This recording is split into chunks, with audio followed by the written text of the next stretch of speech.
Olha só, essa semana eu vou estar compartilhando com vocês algo de que há muito tempo vocês vêm me pedindo por direct, em comentários nas minhas postagens, né? Como se deu esse meu momento de transformação.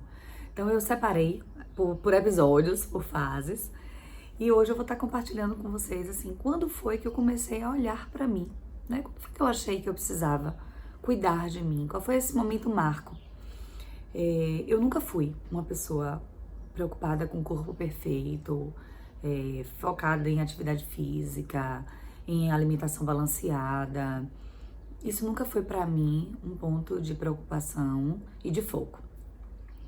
Mas em contrapartida, eu também nunca tive um corpo maravilhoso, né? Então, nunca fiquei muito presa a padrão de beleza, a busca por esse corpo idealizado, enfim. Mas aí, quando eu engravidei dos quadrigêmeos, né, na verdade foi uma grande mudança na minha vida, porque como eu compartilhei pra vocês semana passada da fase da minha maternidade, né? Então isso tá dentro desse capítulo. Eu morava em Aracaju, eu trabalhava, eu tinha vida social ativa, eu estava com minha vida toda organizada, com a rotina do meu filho, porque eu só tinha Rafik. Enfim, quando eu engravidei dos quadrigêmeos, eu mudei de cidade, eu parei de trabalhar, eu fiquei de repouso, longe dos meus amigos, dos meus vínculos sociais, do meu trabalho. E realmente foi um momento pra mim muito difícil, muito, muito, muito, muito. E nesse processo, né, assim, que eu fui internar com os meninos pra aguardar o melhor momento pra eles nascerem, foi quando eu recebi a notícia de que não voltaria mais para Aracaju, que nós iríamos morar em Feira de Santana. Então aquela foi uma fase muito difícil pra mim. Com a chegada dos quadrigêmeos, minha vida mudou completamente, né? E eu passei a viver única e exclusivamente para a maternidade. Os meninos vieram de uma rotina de tudo de 3 em 3 horas, então eu não conseguia respirar. Mas eu era muito feliz. Eu estava feliz com aquilo que eu fazia, né? Assim, eu sonhei ser mãe. Então eu não achava isso ruim, mas eu sentia muita falta da vida paralela que eu tinha para além da maternidade, que era a Laiane profissional, a Laiane amiga, né? A minha liberdade de ir e vir, enfim. Então os meninos nasceram, e aí quando eles estavam mais ou menos com um ano e 2 meses, 1 ano e 3 meses, eu resolvi entrar na academia. Falei, eu não tô satisfeita com o que eu tô vendo, né? Assim, eu nunca fui preocupada com o corpo perfeito, mas o que eu tinha não me agradava.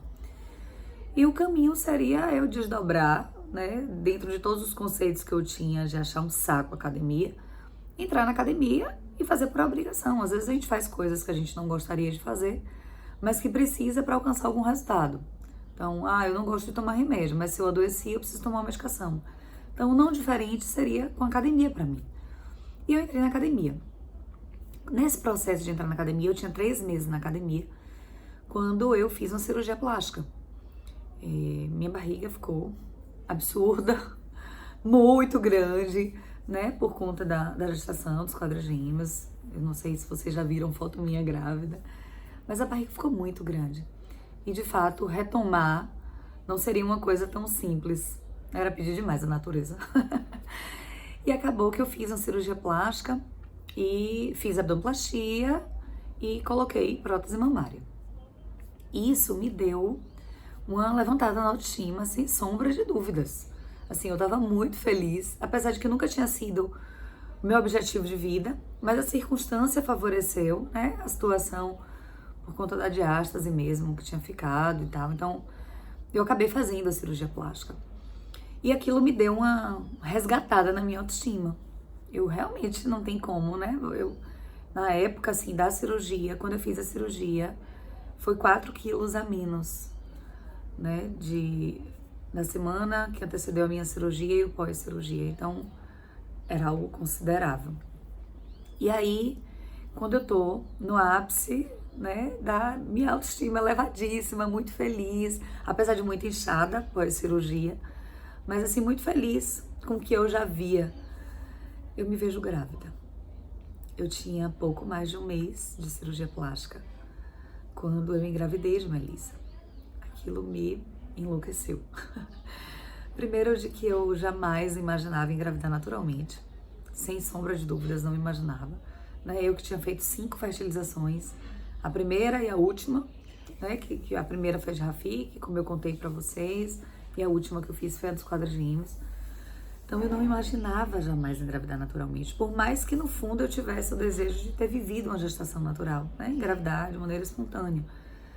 Mas naquele momento, como mãe já de 5 crianças, feita uma cirurgia plástica há pouco mais de um mês, estando num processo de viver o ingresso escolar dos quadrigêmeos. Então, assim, para mim foi muito difícil. E o início dessa gestação já foi muito, muito difícil. Eu passei muito mal. Eu tive muitos desconfortos. E isso já me deu uma pausa, né? Eu não pude retomar a atividade física. Então, a academia, que eu já vinha 3 meses num ritmo contínuo, eu suspendi a academia. Não fui mais fazer atividade física. Passei muito mal, vivi desafios inimagináveis na minha gravidez. Assim, aquela gestação que tinha tudo, absolutamente tudo, para ser a mais feliz, a mais tranquila, né? Relativamente a mais experiente, visto de que eu já tinha vivido a primeira gestação, uma gestação múltipla. Então, enfim, foi muito, muito, muito, muito, muito difícil. Foi uma gestação de muito choro, de muito sofrimento, de muita angústia, de muita dor. Eu compartilhei com vocês também de que eu tive depressão gestacional. Então foi um processo muito doloroso. E aí, nesse momento, eu recorri à terapia. Eu falei, não, eu preciso voltar à minha terapia. Eu, enquanto psicóloga, sempre fiz terapia porque eu entendo mesmo de que pra gente estar bem com o outro, a gente precisa estar bem com a gente. Mas nesse processo de mudança de cidade, da gestação dos meninos, a correria, não tinha tempo para absolutamente nada, vivia única e exclusivamente para eles. Então, eu havia também suspendido a minha terapia. E aí, nesse momento de que eu estava com a depressão, né, me dei conta que eu estava no início da depressão, falei, não, agora eu preciso realmente de ajuda. E eu, mais do que ninguém, sei o quanto que o processo terapêutico é sensacional para a identificação da angústia, da dor, e a gente aprender a lidar e ressignificar isso. Então, eu tenho um carinho eterno por Jamile, assim, é com quem eu estou até hoje, né, assim, Mili hoje é muito mais do que uma terapeuta, assim, uma amiga minha mesmo, e foi quem me resgatou de mim mesma. Eu não estava feliz comigo, eu não gostava do que eu via, eu sentia falta, assim, para além de ser feliz sendo mãe, mas existia uma parte de Laiane que estava sucumbida mesmo, assim, guardada a 7 chaves e que eu achava que eu não ia resgatar nunca mais. E dentro desse processo terapêutico, eu comecei a entender que eu precisava encontrar tempo para mim. Eu tinha tempo para todo mundo, eu tinha tempo para os amigos que me recorriam, eu tinha tempo para as pessoas que me buscavam em rede social, eu tinha mais do que tempo para os meus filhos, mas eu não tinha tempo para mim.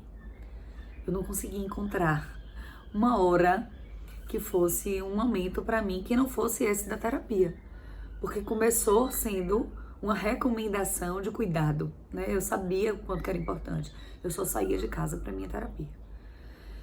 E aí dentro desse processo terapêutico, eu identifiquei de que eu precisava ter tempo para a Laiane. Eu não fazia nada para mim, né? Assim, eu até já compartilhei algumas vezes, assim, do quanto que fazer minha unha, né? E cuidar das minhas unhas é algo que me dá muito prazer. Assim, eu faço isso desde 12, 13 anos de idade. Mas até quando os meninos nasceram, a manicure vinha na minha casa. Porque eu não conseguia cogitar a possibilidade de sair de casa e perder tempo quando eu podia estar com os meninos. E eu acho que toda mãe vive esse momento, né? A gente acha que ninguém vai dar conta de fazer o que a gente faz. A gente não admite o não perfeito. Enfim, eu não dava conta de sair de casa. E muitas vezes, né, enquanto fazia minha unha, eu tava no colo, dando uma madeira a um, tava consolando o choro do outro. Então, aí era que eu não conseguia mesmo me imaginar fora desse contexto dentro da minha casa, né, pra sair pra fazer algo de que era uma vaidade minha. Então, eu fazia a minha unha, mas dentro de casa. Então, quando os meninos estavam mais ou menos... Eu tava grávida de Lícia, eu acho que por volta de 4 meses, né? Porque assim, eu descobri a depressão, eu tinha 3 meses de gestação. Foi um momento muito difícil, muito, muito, muito mesmo. E aí eu comecei a entrar nesse processo de melhora, né, de reconhecer de que eu precisava cuidar de mim de alguma forma. E junto a isso, Rafik entrou na aula de música. E só era eu quem levava a Rafik. Eu dizia, gente, como eu consigo sair de casa para levar a Rafik para aula de música? Esperar a aula de Rafik terminar para voltar para casa? Por que eu não faço alguma coisa por mim nesse processo? E aí eu descobri um lugar aqui na cidade que eu moro, que tinha um petit gâteau. Na verdade, eu fui para um aniversário lá uma vez, provei o petit gâteau nessa sorveteria e amei.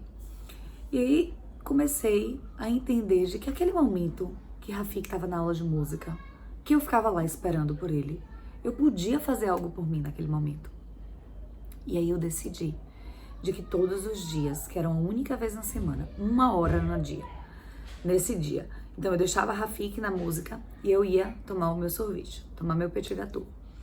E eu brincava dizendo assim, aqui meu processo terapêutico tá em reconstrução aqui dentro desse lugar. E por muitas vezes eu ia pra lá, às vezes eu nem tava com vontade de tomar o petit gâteau, mas eu associei aquele lugar a um momento para mim. Então ali eu sentava, eu escrevia alguma coisa, eu projetava, né, planos, desejos, coisas que eu tinha vontade de fazer. Era um momento que eu tinha para olhar para mim. E o meu processo de início a retomar para Feira de Santana foi muito difícil, assim.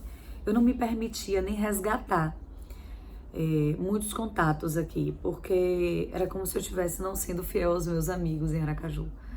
Minha vontade de voltar a morar lá era tão grande que eu, de fato, me bloqueei, né, a viver a minha vida nova em Feira de Santana. Lugar que eu nasci, que eu morei por 18 anos, né, porque foi quando eu saí para estudar em Aracaju e conheci meu ex-marido, a gente casou e fiquei morando lá. Mas eu confesso a vocês de que aquele petit gâteau, assim, foi a porta da esperança para mim, sabe? Poxa, a vida tá aí. E aí ali eu entendi que tempo é prioridade. E quando a gente prioriza, o tempo aparece. Né? Talvez em outro contexto, se eu parasse para pensar num momento para eu sair de casa, né? Rafik com certeza foi aquela válvula de escape naquele momento. Porque Laiane não estava saindo por ela. Ela saía pelo filho e otimizava esse tempo do filho para ela. Então, aquele processo de deixar a Rafik na aula de música, de ir tomar meu petit gâteau, foi um resgate de um momento para mim, de cuidar de mim. E o quanto que aquilo foi especial, assim. Vocês não são capazes de imaginar. Inclusive, nesse momento, eu gostaria de convidar você, que tá aí, do outro lado, pensando assim, eu não consigo, eu não tenho tempo, eu não... E assim, naquele momento, o petit gâteau foi o meu pretexto. Mas a gente pode escolher um lugar na cidade. Eu não preciso sair para comer, eu não preciso sair, mas eu preciso dizer assim, esse momento é para mim. Eu vou fazer isso por mim. E quando a gente prioriza, o tempo aparece. E sei que isso precisa de um processo. Eu preciso querer também que esse tempo apareça para que ele chegue. E eu me autorizei. E eu acho que ali foi o grande passo que eu dei para cuidar de mim, para fazer algo por mim e para entender o quanto que eu era importante naquele momento. Então, essa é a mensagem, a priori, que eu gostaria de deixar para vocês. Escolha um tempo, escolha uma coisa, uma única coisa, que seja por meia hora, ou seja, por 1 hora na sua semana. E diga para você, isso eu estou fazendo por mim. E quando você priorizar, esse tempo vai acontecer. A gente acha que a gente não tem tempo, a gente acha que a gente não dá conta. Mas se a gente se der conta de que às vezes o inesperado acontece. Poxa, eu tô numa rotina que eu não tenho tempo pra nada e tal. Eu adoeço. No momento que eu adoeço, eu encontro tempo para ir pro médico, para me cuidar, me organizo para tomar a medicação, né? Então assim, por que é que na hora que eu olho para mim, reconheço que eu preciso de cuidado, eu não dou uma pausa e me priorizo? Então, essa é a primeira mensagem que eu gostaria de deixar para vocês nesse primeiro vídeo. De que assim como eu, que encontrei uma oportunidade dentro da minha rotina para parar e olhar para mim, e encontrar um tempo para mim, né? Como foi com a história desse petit gâteau. E é engraçado, porque essa sorveteria acabou fechando. E em outros momentos, eu já tomei o petit gâteau. Eu amo o petit gâteau, continuo amando o petit gâteau.